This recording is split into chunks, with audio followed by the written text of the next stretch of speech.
10 cm de plus, et puis surtout une envergure de 2,08 m contre 1,80 m, et ça c'est absolument énorme.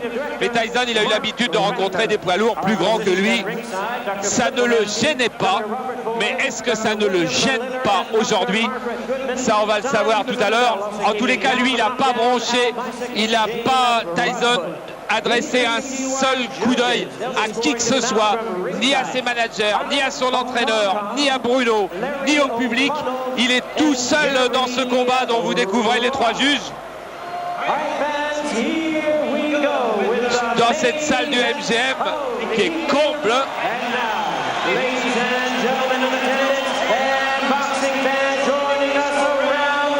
Don King est sur le ring, vous l'avez peut-être aperçu fugitivement.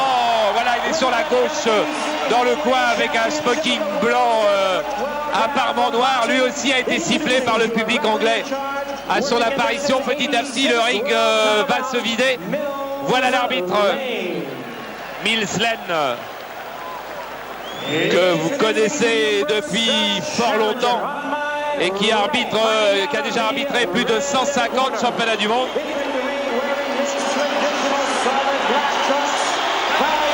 Mike Tyson, quasiment hué par je dirais les trois quarts de la salle,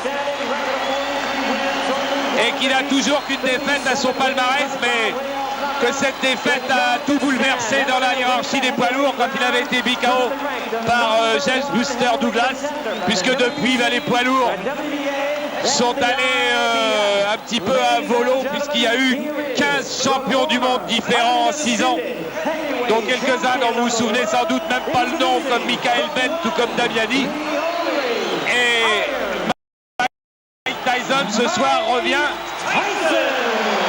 pour faire le ménage, disent ses supporters.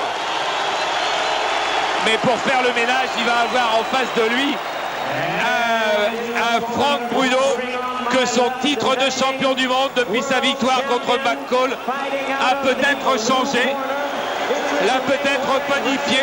Mais écoutez ce public.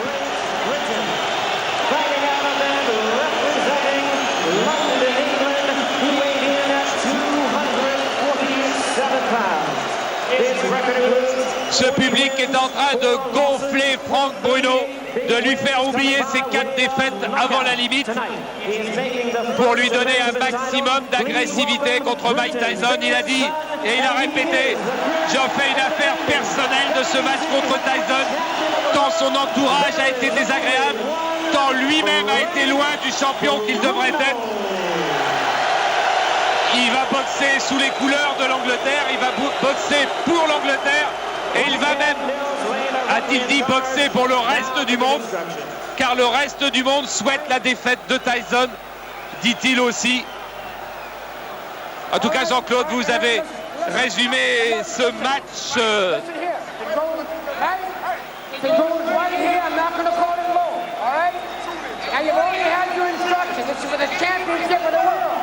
I expect a tough, clean fight. Protect yourself at all times. Any questions, Mr. Tyson? Mr. Bruno, let's get it on. Il n'a pas baissé les yeux. Frank Bruno n'a pas bronché une seconde face au regard de Mike Tyson. Ce regard qui pourtant, comme vous l'expliquait Jean-Claude, en a fait perdre ses moyens, leurs moyens à beaucoup de boxeurs. Le début du match peut être terrible. Est-ce que ça va être un affrontement violent d'entrée ou y aura-t-il une guerre tactique?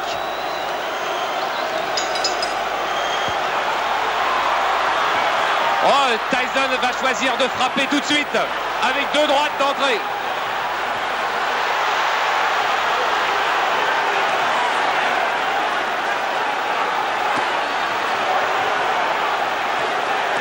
Et Bruno aussi cherche des droites. C'est vrai qu'il va chercher les droites, Bruno également, mais il va surtout chercher à calmer le jeu parce que ça va aller sinon trop vite pour lui. Énorme tension sur le ring avec, vous avez vu le nombre de coups manqués déjà, mais avec un Tyson très offensif. Oh, la droite. Première droite dans la tempe de Frank Bruno, et ça va s'accrocher l'anglais. Exactement ce que vous disiez, Jean-Claude. Emile Slen va lui dire qu'il ne faut pas s'accrocher, qu'il ne faut pas briser le rythme du match. C'est vrai que cette phrase de Jean-Claude qui disait ça va être la revanche du match d'il y a 7 ans, mais beaucoup moins vite. Pour le moment, effectivement, ça manque de vitesse du côté de Bruno. 10 kilos de muscles, c'est bien. Mais malgré qu'ils disent que il encaisse 10 fois mieux, il frappe 10 fois plus fort. Et je suis un Bruno puissance 10. Ça, la puissance, j'en suis sûr. En tous les cas, c'est Tyson qui cherche à s'approcher. Et Bruno qui cherche à paralyser le plus possible.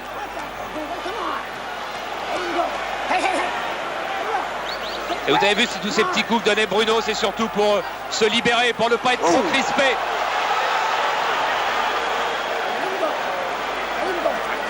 Ah, il va falloir qu'il se dépêtre des corps à corps, Mike Tyson, parce que chaque Oh oui, fois, mais c'est droit de passe, Jean-Claude. C'est droit il va de trop passe. vite. Il va plus vite. Il boxe en accélération. Et Slen va avoir du mal car Franck Bruno ne veut pas de ce genre de match.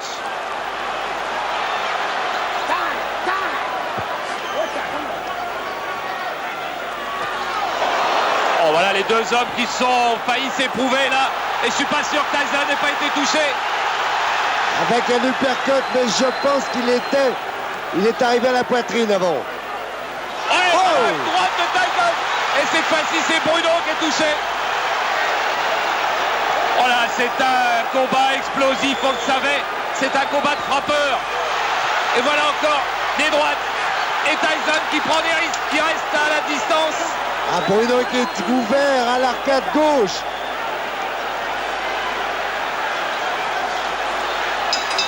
Et fin d'une première reprise qui est passée très vite, très vite, avec un regard de Tyson sur Bruno. Parce que Bruno est coupé, parce que l'arcade gauche de Bruno est complètement ouverte et que dans son coin c'est déjà la panique, on n'a pas encore réussi à lui passer son tabouret. Voilà seulement le tabouret qui est en place, c'est-à-dire au moins 15 secondes de perdu pour le soigner et une coupure à l'arcade qui va peut-être jouer un énorme rôle dans la suite du match. En tout cas, elle va donner confiance à Tyson qui visiblement n'en manquait pas dans cette première reprise. C'est vrai, les droites qui sont arrivées ont fait un travail énorme déjà. Oh là, c'est une reprise énorme. Oh là là. Et de toute façon, la coupure est trop large. Elle est trop large déjà, cette coupure, pour qu'elle ne change pas la suite du match. On peut espérer, on peut penser que c'est sur cette droite, car je ne crois pas qu'il y ait eu de choc de tête.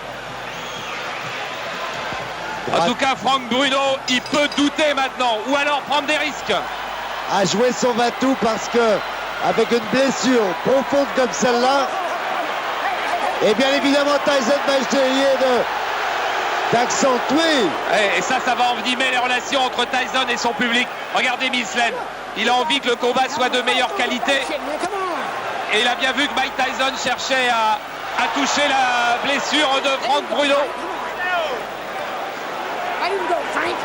C'est exactement le travail qu'a effectué Tyson, des esquives en tête et des remises. Et ça va pas suffisamment vite du côté de Franck Bruno. Pourtant, Mike Tyson en ce moment a une boxe assez monocorde. Il fait à peu près toujours le même geste, mais un petit peu plus vite que Bruno. Ah, il ne faut pas rester dans l'axe des coups de Franck Bruno, tout simplement. Alors, il y a une chose qui est certaine, vous savez, vous pouvez muscler un corps, lui donner 10 kilos de plus de muscles, comme c'est le cas, mais le menton, ça ne se muscle pas. Il faut bien le savoir. Et encore super crochet gauche de Tyson. Et puis une droite et une gauche. Et Bruno qui va être obligé de s'accrocher.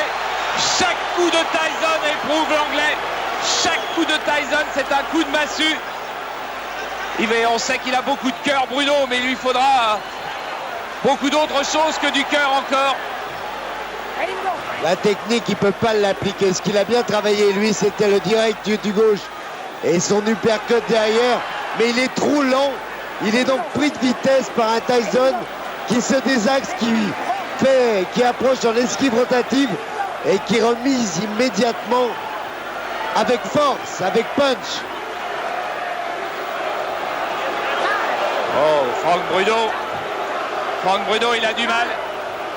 Et l'arbitre va intervenir et il lui donne un avertissement. Un avertissement Oui. à Franck Bruno tout de suite pour ses accrochages. Le premier combat, ça avait été un peu la même chose, si ce n'est qu'il y avait eu un knockdown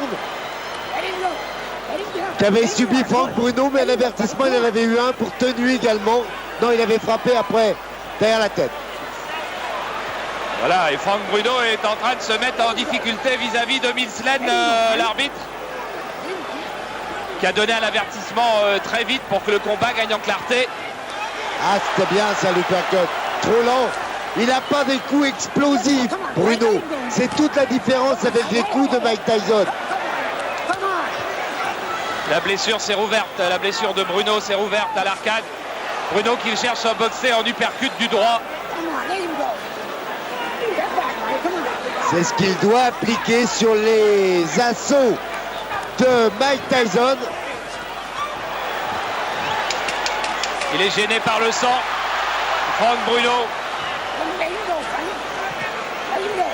Et il souffre par le rythme qui lui est imposé également.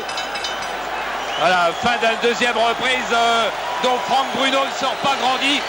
Et sa blessure en revanche s'est un petit peu élargie, j'ai l'impression. Ça va mal pour le moment pour le Britannique et George Francis doit être assez inquiet. Il faut absolument que tu essayes de trouver, de placer tes uppercuts. Il rentre assez souvent. L'entraîneur George Francis. Allez, il faut absolument que tu fasses ça. Tu sais que tu peux gagner le combat. Allez, vas-y, continue. Il ne faut pas que tu t'arrêtes. Il faut que tu boxes. Voilà, et on a revu pendant ce temps cette droite qui est d'ailleurs la spécialité de Tyson. Hein, c'est quasiment un de ses coups favoris. Ben, celle-là, elle avait touché à la première reprise. Elle a touché aussi à la deuxième. Ah, c'est ce qu'il a beaucoup travaillé en ligne, à l'intérieur. Et pour l'instant, ça lui réussit pas mal. Troisième reprise. Oh, le coup de coude. Oui, et Tyson est en train de s'énerver. Et Milslen qui va être obligé de répéter à Franck Bruno que ces accrochages ne peuvent pas se poursuivre impunément. Et c'est vrai que quand Tyson a manqué un coup, Franck Bruno systématiquement accroche. Parce que pour le moment, il n'arrive pas à trouver cette distance. Il trouve peut-être son uppercut du droit de temps en temps, mais jamais son direct du gauche qui devait pourtant être une de ses grosses armes. Ouais, il le travaille, mais il essaie de le travailler, mais à son rythme, à lui. Alors, Oh là, voilà. deux crochets des deux mains. Ça, c'est très difficile cette fois-ci pour Bruno qui est dans les cordes et qui va être monté et qui est arrêté. C'est fini. Mike Tyson est redevenu un quart de champion du monde en tous les cas, à genoux sur le ring. Il a exécuté Franck Bruno grâce à sa vitesse, grâce à son punch, grâce aussi à sa supériorité qui était très très nette face à Franck Bruno, dont on avait dit, je vous l'avais dit avant, eu un peu trop tendance à oublier qu'il avait été un très petit vainqueur de McCall, sparring partner seulement de Tyson. Il a eu besoin de moins de 3 reprises, Mike Tyson, pour montrer que son punch était supérieur en tous les cas à celui des autres poids lourds. Ah, il m'a fait mentir en fait, parce que quand j'avais dit que c'était au ralenti, c'est vrai que les gestes étaient au ralenti, mais le combat était plus rapide dans sa finalité. Et regardez ce que fait Mike Tyson. C'est lui qui est, oh, j'allais presque dire au chevet. Ouais. En tout cas, c'est lui qui est aux côtés de Franck Bruno, qui lui a beaucoup parlé à l'oreille, qui est certainement là. Maintenant, on est loin de toutes les paroles arrogantes qui avaient été prononcées par les entourages dans les semaines qui ont précédé ce match. Et Mike Tyson aussi doit être très soulagé d'avoir montré le visage quand même d'un boxeur poids lourd. Parce que là, il a montré, on va revoir la fin du match et à quel point Bruno a été laminé. Et c'est au moment où Bruno, j'en ai parlé dans la préparation, se met en fausse garde, et ce qui ne correspond pas du tout à sa boxe, et surtout qui facilite le travail de Mike Tyson, je comprenais pas bien. Il l'a pas fait volontairement. Il a essayé autre chose. Voilà, et vous avez vu Milslen, dès que Frank Bruno a été assis sur les cordes, c'est-à-dire en position où l'arbitre peut intervenir, parce que là il s'agit, on n'est plus compté debout quand on est assis sur les cordes, on est en position d'être un homme à terre. Et bien là, Milslen est intervenu. Milslen dont le rôle a été important dans ce match, car il a, en donnant un avertissement à Bruno, il l'a obligé à relâcher un petit peu ses accrochages. Et quand on relâche ses accrochages face à Mike Tyson, la sanction tombe immédiatement. Et là, il a été parfait dans tout son rôle. Il était le directeur du combat et il l'a fait. Il y a un coup qui fait très très mal, qu'on a à peine vu. C'est le premier de tous qui arrive au cœur. Crochet du droit au corps qui précède la série. Oui, et ce coup au cœur a dû faire... Au cœur. Oui, au cœur. Il fait très très très mal. On aura sûrement l'occasion de le voir et de le revoir. En tous les cas, c'est triste toujours parce que Frank Bruno, c'est un gentleman, c'est un beau champion. Mais lui aussi, il sait que la boxe, c'est dur. Il avait tout fait. Mike Tyson, il est redevenu un quart de champion du monde. Il a tout pour réunifier ce que tout le monde espère d'ailleurs. Je pense que ce combat va tout changer dans sa façon de faire, de boxer et tout. Qu'il va maintenant aller vite.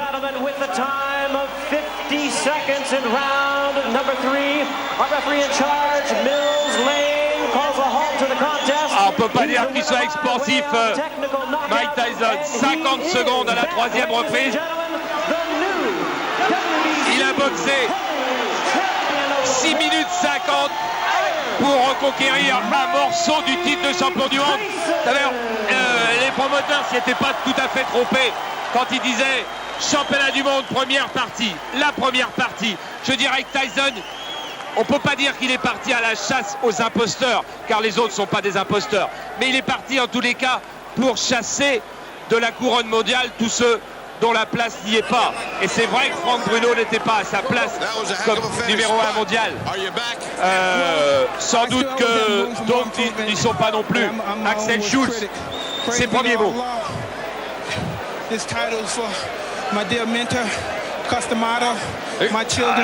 Je dédie vraiment cette victoire à Cus D'Amato, à mes enfants, à toute ma famille, bien sûr. Cus D'Amato, c'était son premier manager, celui qu'il a découvert.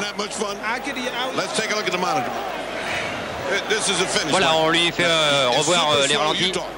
As you see, I'm just throwing punches because he's holding a lot, so I'm just throwing forcing to the wind. My objective is to throw at all times, just to throw punches, Vous voyez, bring him down. il fallait absolument que je donne des coups très durs, absolument ne pas s'arrêter, continuer, enchaîner. Je savais que je l'avais toujours en fait dans ma ligne de frappe.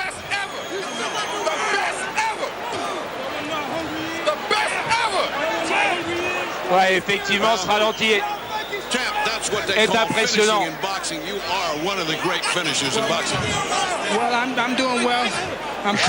Je vais bien, je suis confiant.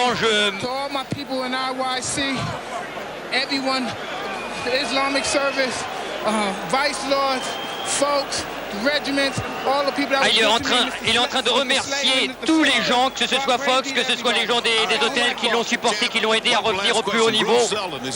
Et il a dit surtout qu'il progressait. Je vais combattre. Voilà, il faut encore bien sûr que je progresse, mais je boxerai tous les boxeurs que Don King va me mettre devant moi. Ça, c'est important. Voilà, et c'est pour ça que je disais qu'il partait maintenant à la chasse du reste du titre mondial, c'est-à-dire celui de WBA détenu par Bruce Seldon. Frank Bruno qui a récupéré à peu près.